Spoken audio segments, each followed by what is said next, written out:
Happy New Year, everybody! As we kick off 2024, we are excited to be back to making Unity TV. If there's a question you want to ask about a future interview, let us know in the comments below. We also want to give a big shout out to all the players who came out to our open trials the last couple of weeks. Thank you so much, we're so excited and we're glad you came and participated. Now to today's guest. He's a forward originally from Congo that now calls Chilliwack, BC home, was drafted 12th overall by Pacific FC in the 2021 CPL U Sports Draft, and was your number 9 for Unity FC. Let's catch up with Victory Shumbusho.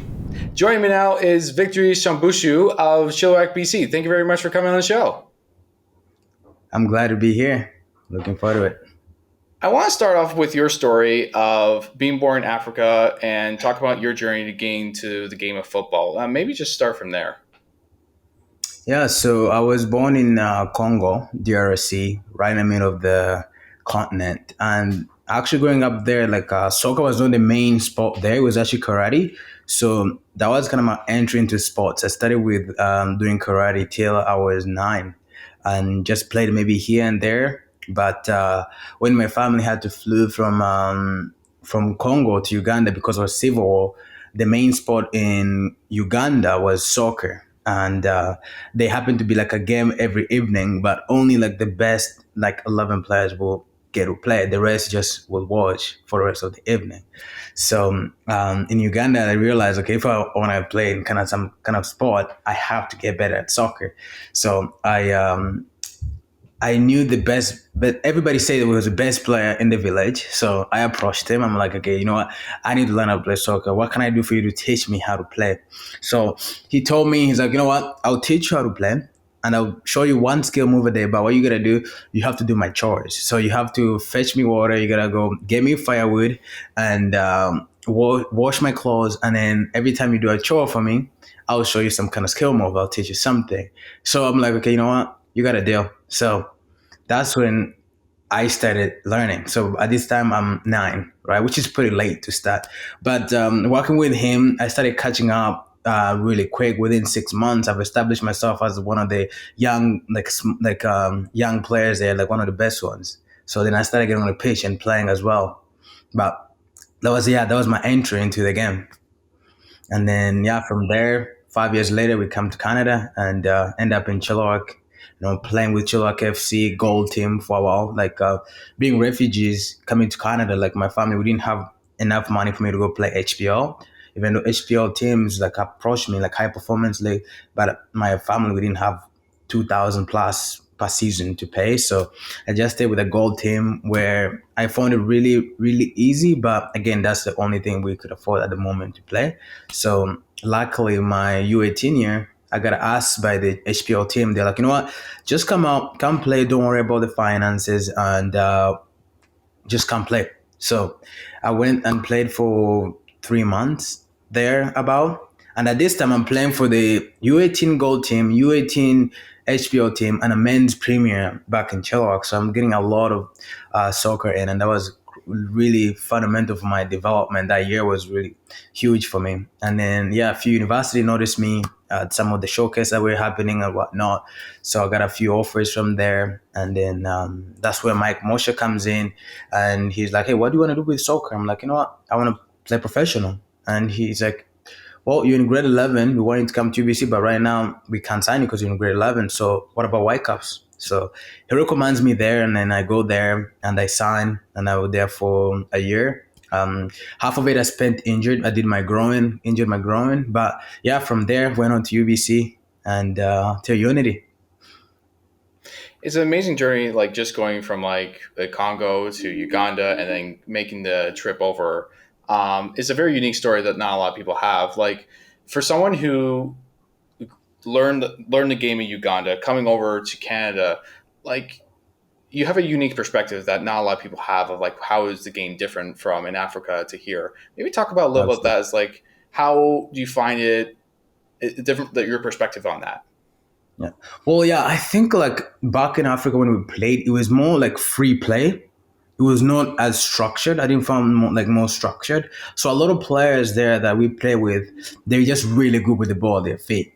But then the technical side and the tactical side, sometimes we're lacking. So I noticed when I came here to as well, starting playing here, that I was always really good with the ball at my feet. Like I could take players on, I was quick, I could dribble. But when it comes down to just playing one or two touches, which is required at high level game, I didn't have that. Right. So I have to almost rewire myself to learn that side of the game if I want to keep making my steps within the game. Where here, if you're growing up in a good academy, you're learning those things from such a young age. You're doing technical work every day, in and out, in and out. You're doing that. Where there, it's just like, okay, here's a ball. Let's see, the most skillful players, they're gonna be dangerous and they're gonna make everything happen, right? So coming here, I realized you gotta make that shift where you gotta be more like a team player, where you can combine and link with other player like at very high tempo with the less touches on the ball, right?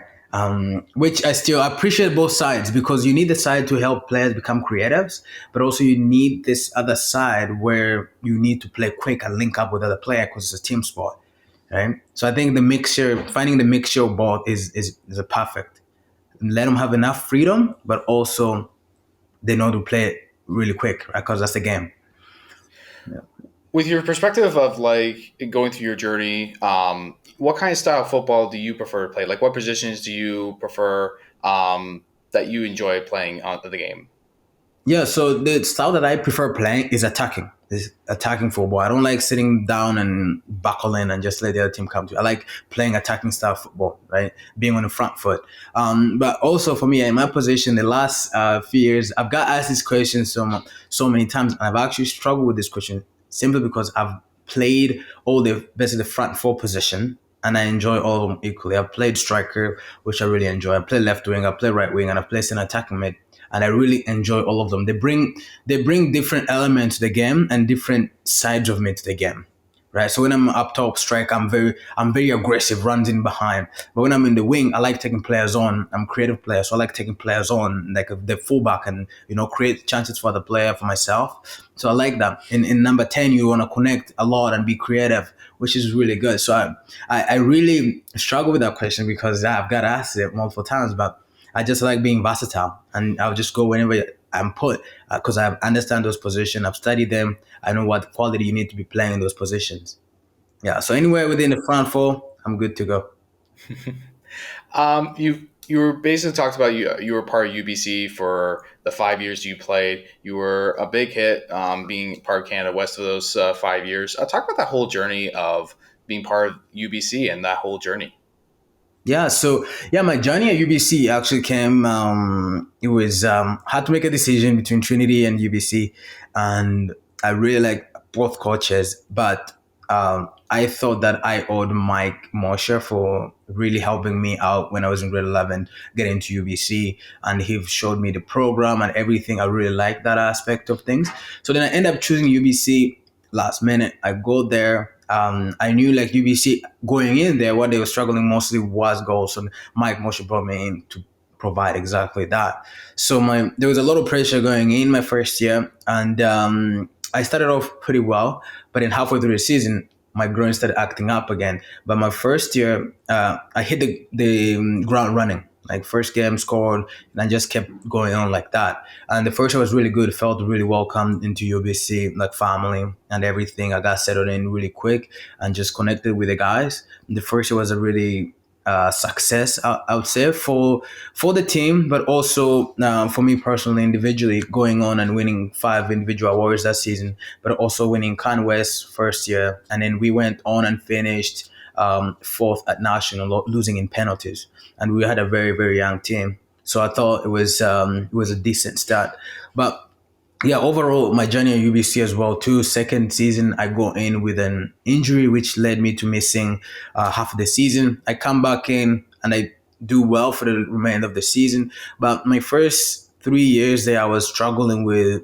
my growing issue, which was a reoccurring issue. So like I'm playing sometime, I don't remember in my first 2 years ever playing without some kind of pain, right? So that always, and when you're playing with some kind of pain, you always know at your best because you're always thinking about it. How can I move so I'm not aggravating it? How can I sprint? How can I kick without aggravating the injury? So you're always gonna half in, half out as well. So I'm lucky that the first 2 years, the first 3 years, it still went reasonably well. But mean, when I reflect back, I realize I was never 100% because there was always my brain was always acting up and whatnot. So, and being able to record the numbers of goals I did, I look back and I'm proud of that. But also, I look back, I'm like, sometimes I wish I could have just maybe even missed the whole season to just recover. Right, but the games come quick and fast, and you need to be able to perform. Right, you need to be ready to go and perform. Right, and you just don't have that much time sometimes to actually take maybe the 8 months that you need to recover, right? But yeah, I'm glad going into my fourth year with UBC, and leading all that, we've won CanWest 3 times, and I was lucky to score in the all finals of CanWest. I scored in all the finals, which was really lucky. Having really good teammates around me, like I had really good teammates like Tommy, Daniel Kaiser, Nick Faso, really good teammates that put in a shift every single time. And I was lucky that going into my fourth year, I was feeling one of my best. Like no knocks, no nothing, and I'm like, okay, this is gonna be a huge year for me. Right? No knocks, and yeah, going into the fourth year, third game into the season, 20 minutes in, I take a winger on, cut it, shoot, pulled my groin off the bone, right off the bone. I think there's like four adductors, and three of them they pulled off the bone. So that season, right off, right there. And that was one of probably our hardest seasons that year because after that, next week, another key player falls out. Another next week, another key player falls out. And we struggled that year. But that injury really, uh, I made a lot of growth with that injury because it allowed me to realize, okay, I need to take this time and rehab this properly. I need to take this time, or there won't be a fifth year for me. I'll just be coming back and playing with pain again. So we did everything we can, got the MRI, got everything to exactly understand what's going on, got to see a specialist and everything. So missed that whole year, was off another extra, probably like 4 months as well. And then leading into BC League One, I kind of started feeling good or again. And then that's when we went in with Varsity FC. And my coach was just like, hey, Vic, this is not about you recording numbers, like assists, goals. No, it's just about you getting touches on the ball and just getting back into it. So we used the first year of League One as a way for me to just get back getting touches because I've been off before then for like 9 months, right? So we used that as a way for me to get back. And I think the first year went successful as we won and lost the final to TSS, but we won the league. And then yeah, so that was a build up into my last season with UBC and my fifth year. And going into the season, I was feeling really good. Preseason feeling really good, and I think was probably my best year at UBC. Like physically, I was feeling good. Mentally, I was in a good place. Actually, playing games with no pain, right? So I'm glad how the season went. Recording 17 goals and 21 appearances into the whole season, and going on and finishing second at nationals, losing in penalties, and and yeah, so that wrapped up my career at UBC. You mentioned that whole process of UBC and then making the process to varsity for the first year, League One, and then being part of Unity this year as your second year. Talk about that whole transition of coming into the full Unity. Yeah, so when I finished at UBC, Mike Moshe, or like he knows I'm from Chilliwack, right? So and before I could drive from Abbotsford, Langley, Coquitlam, whatever to UBC, I'm passing Unity, right? And I've always since saying no to going to Trinity, Mike, Sharon, and I, we always still have the respect and relationship. Like we've texted. We share the commonality of both being Christian. So we've texted. Sometimes he'll text me about some Christian groups that are going on. So we've talked over that time still. We had the banter still because I'm already scoring on them and stuff. But we still had a friendly banter going on. So I always respected him. He respected me. And when I finished off at UBC, Mike, the UBC coach, Mike Mosher, he was like, hey, Victor, we want you to play with us, with Natsumak, when they changed the name. He's like, we want you to play here. You have your starting spot. But also, I understand that you're from Chilliwack and the drive. Because I did it the whole summer where I was driving from Chilliwack to UBC. And that was a 6-hour commitment 4 times a week, right? Drive 1 hour and a half there, train for 2 hours, drive an hour and a half back. Right? It was a huge commitment. So I told him, let me think about it, let me weigh it in. But in the meantime, I reached out to Mike Sharon too. I'm like, hey, I'm thinking potentially coming to play at Unity, and Mike was like, absolutely. He's like, absolutely. That now it's actually an opportunity for us to work together. You say no before, but this would be amazing for you to come and we actually work together. So, and I told both coaches, I'm like, hey, look, I'm talking both of you again. It's kind of back to zero, like 5 years ago. I'm talking to both of you. I'm trying to weigh in. Where like at varsity or Natsuma, it'll be something that I'm very familiar with because I've been there for 5 years. Or I go to Unity and just start something new there with completely new environment, new players, new coach. So I weighed my options and I ended up choosing Unity because for me the biggest thing that led me to go there was the coach because I like his playing style. I've played against him all the time. I like it. I see how well he developed players, and I went there, trained a couple of times, and see what kind of environment he creates for players. And then, I was able to convince some of my teammates as well to come from last year from UBC, which was amazing. So you're going in with like two other players from the same environment, so you have some familiar face coming with you as well. So yeah, and it was absolutely the best decision for me to make to go to uni. It's been a really great year for you as well. 13 games you played. You have one of the most minutes of Uni men's for this year. You have 7 goals for Uni as well. One of the most, if not the most, for Uni men's player for this year. Like, you had a really great year this year. And talk about this whole year as a general summary as a player. Even making that switch from varsity UBC Natsuma to Unity, be able to play closer home. Like that. Talk about that whole experience for you this year. Yeah, I think playing with Unity was absolute. The experience was actually amazing because going in, I didn't have that much expectation. I just went in. I'm like, it's a new environment. Let's see what it has and what I can add to it and what they can add to me. Because it's like you set expectation and you go and just gonna get disappointed. Just go and see where the whole environment is at and just go from there. So going in like into Unity into preseason, we had a really short preseason, which I think led for us starting a little bit slow because we didn't play a friendly game before playing our first game. I think we played against a U18 HPL team, which I don't think is a good test if you're going to play in a semi-pro league. So I think just having that short, like 2 weeks of training before, that led us into the first, because the first 2 or 3 games we struggled, but that's because like you're having all these new players coming in, they haven't worked together, they don't understand each other's movement and whatnot. So that takes some time, and that's sometimes it can take 2 or 3 games to get there. Um, but I think going in for me, I knew what I can offer, and I'm like, I just gotta go and do the best I can and give the best I can to the team. And then if every player goes in with the same mindset and they give the best they can, then we can have a good year. And I think that started clicking in the third, fourth game into the season.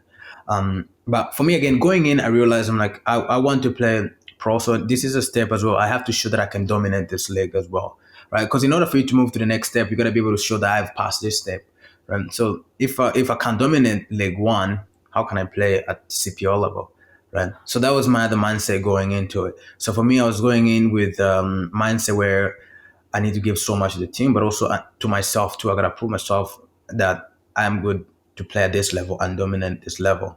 And I think I was able to do that with the numbers that I provided. I think also it helped me see other key areas of my game that I need to develop as well, right? So even though I put out quite a bit of numbers in, there's actually I think that number could have been doubled because of how many that I missed. So that's like another area of growth as a player that I need to realize that I need to keep working on, right? Because I believe that if I was at my utmost like finishing capability, I could have come in with 14 goals, like minimum that season, right? But there's things that happen through the season that you have to learn to grow from as a player. You look at it, don't take it personal. Just this part of my game needs to grow. But for me, the experience with the coach, with the players that we had was really good. I think though, as we went in, the mentality a little bit had to change because some players coming in from UBC and then some player coming in from Trinity, you're coming in as these two rival schools and you got a bond. And but also at the same time, you got to realize sometimes you're coming with different mindset. Where like at one thing I realized was like at UBC for us we always play to win. We're always on the front foot. Where at Trinity sometimes the mindset was a little bit passive, where we're gonna keep the ball, look good on the ball, but we're not direct enough to go and actually threaten and actually like put on the thought, and so that you can actually stay that you make the team stay in their half and just stay on top. So that's one thing that we actually had a conversation. Some me and my team had a conversation with the coach, and like this is something that we need. Like we have a good team, we shouldn't be sitting back. We should actually tackle into the teams and stuff. So the shift in mindset was huge to actually changing our season as well. And I thought that was good as everybody bought into that mindset that hey, we're going in here not to draw this game, to win this game. Every game. That's the mindset we're going in. We go to win or we lose. And then we can reflect if we lose, but we should go in and we want to be on top. There's a lot of life lessons that people learn being part of a club, whether it's stuff that on the field, off the field. For someone like yourself and other players that have been part of UBC and varsity have made the transition this year to Unity, what's the biggest life lesson you kind of took away from this year? For me, the biggest one will be you need to be adaptable. You need to be able to adapt because as scenario goes, things change, right? So I think coming into UBC, from you coming from UBC into Unity, you realize you're coming into a new environment, and you have to have the ability to adapt to the new people, new personality, new coach, new way of doing things. But also at the same time, you have to have this capacity to bring certain standards that you're not willing to drop just because of new environment. So like, how can you come into new environment with compassion that maybe there's things that you may not agree with, but they're just the way the environment is, but also for you to be able to maintain that standard, right? So for me, I realized when I came in, there's just different way of doing things at Unity, and that's totally fine, right? But then at the same time, my mindset and how I want to do things, the professionalism has to stay the same, right? Work ethic has to stay the same. Just adapt and figure out a way to work that. Hey, can we raise the standards of the program overall with the players that we have, right? So if few players are slacking off, how can we get them to the standards of the program? Right? Because I think the program is only as good as the players who are stringing and just trying to get by. So we need to elevate them as well to raise the standards as well. And I thought that the only way you could do that is by being adaptable, right? So I think for me that's huge. Even for any player, just you have to be adaptable. Yeah. You also mentioned this on camera, and I didn't prepare this for you for this interview, so I apologize. I'm going to ask you real quick. You mentioned that you also off this year. You've been also been a coach for U14s. Like, talk about like how you got into coaching and how you find enjoyment in doing that in your spare time. Yeah, so I got into coaching when I was 16. From early on, the technical director in Chilliwack asked me to get into coaching. And I was like, I don't really want to coach. He's like, well, you're a good player. You should help out the younger players. Okay, sure. So I got into it, and I've been coaching for 9 years. But for me, my experience with coaching, when I started, was just like, you know what, it's a good way to earn money and a good way to just be around younger players who look up to you and help them. But for me, my real shift to coaching didn't change till 4 years ago. No, 3 years ago. 3 years ago, that's when my shift really changed. When I had my own kind of moment of realization that where I am personally in life is because how much so many other people have poured into me, other coaches, and how much they've done to me, helped me to get where I am. And I had a realization because I thought back to my life back in Africa, and I had friends who were just as good as me at soccer. And we had a trip going back there in Uganda. And then I realized a lot of my friends back there, they're really struggling. They're struggling financially. They have now kids and they can afford it. And I realized that the only difference with me and them is that I got an opportunity to get out and come here where there's actually opportunities if you are willing to take them, right? So and I realized, you know what, I need to make it personally to as a life mission to help provide opportunities for other players. And and for me that's where I started thinking about how can I make that happen. So that's where I came up with.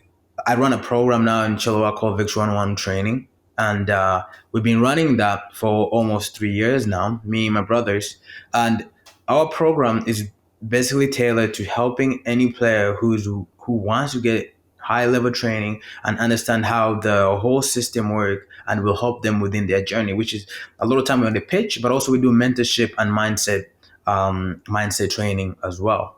But the most important part of this whole vision is that we want to grow this program to a place where we can go back in poor countries and start academies there, where we can offer those players as well a path to come to countries like Canada if it's to play or go to school. Because I realize there's still a gap in the training levels, even just having a proper equipment to train with, right? So we grow a program here that the main goal is actually to look outwards and help people in poor countries as well to get the same opportunities as players here.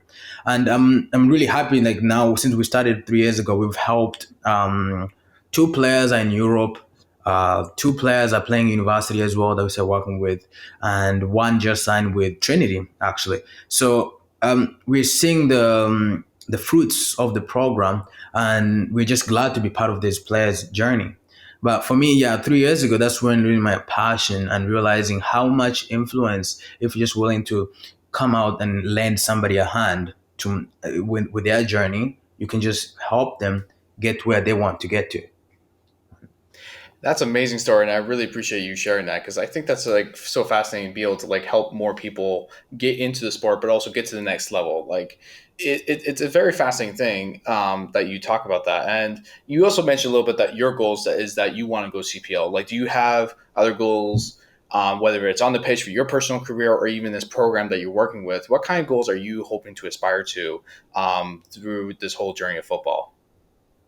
So yeah, for me, for football, again, I would say my aspiration for me personally playing is CPL. I think I've done it now at semi-pro level for some years now, and I've been able to prove that I can do that. But also in those years, I've struggled with injuries, and I think a lot of times right now I got drafted into the CPL, but was at Pacific for 2 days. Did my knee. I had to get a surgery, so that chance kind of wiped off. And when Vancouver FC started as well, I was in talk with them. Things were going good, but then that deal fell. The conversation with them fell.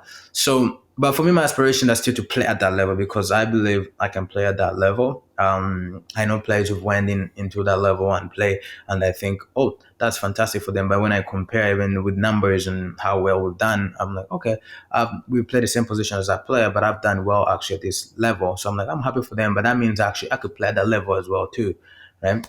And yeah, so I believe that for me, that is my next step is to play at CPL personally. For my program, that's a long time life thing because soccer, if you're playing soccer, soccer ends at some point. You have to retire at some point.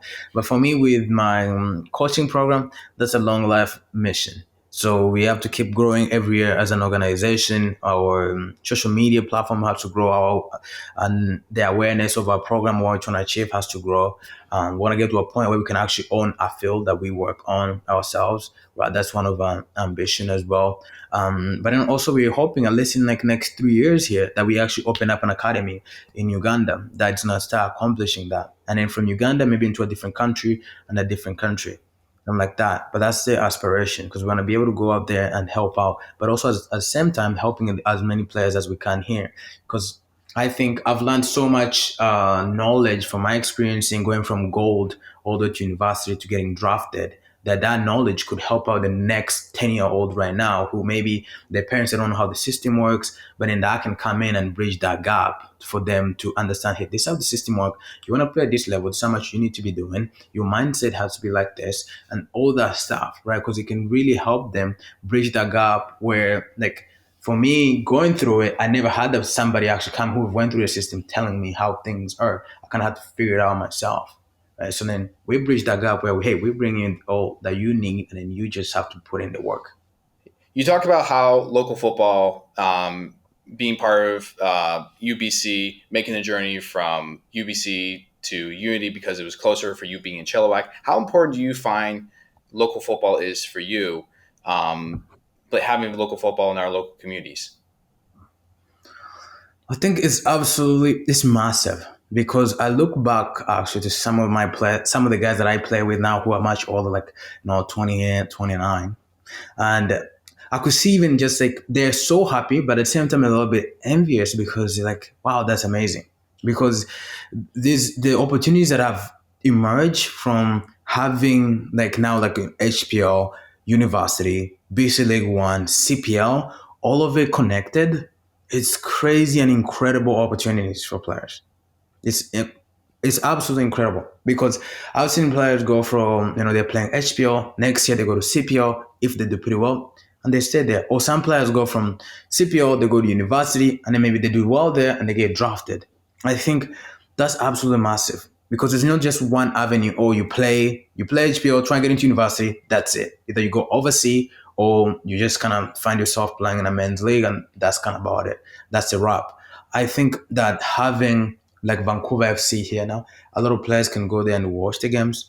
It just fuel their inspiration because like I want to be there maybe in 2 years, 3 years, right? Whereas like before then it was always Vancouver Whitecaps, but also the system is recruiting from maybe 4 provinces. So it was really hard to get into, and I think it would be absolutely fantastic when let's say BC League One teams start maybe having academies of their own, and then Vancouver has academies of their own. Now there's just so many places for young players to aspire to go into those environments to develop, and I think that would just overall elevate the game, like the soccer game in Canada. Because now you have all this environment for players to go into and aspire to go into, like proper run academies that are training 4 or 5 times a week and a game on a weekend.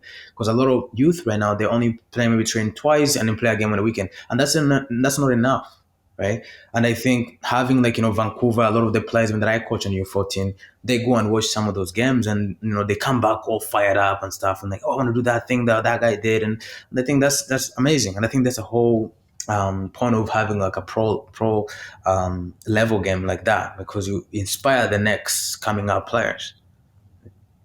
Well, really appreciate your time, Victory. This learning a lot from you. Really appreciate all that you do, not only on the pitch for Unity this year, but also off the pitch. And we thank you very much for your time today. Yeah, no worries. Thank you. Thank you so much for watching this video. If you like what you saw, give it a big old thumbs up for us. And make sure to follow us on our other socials right here. See you next time.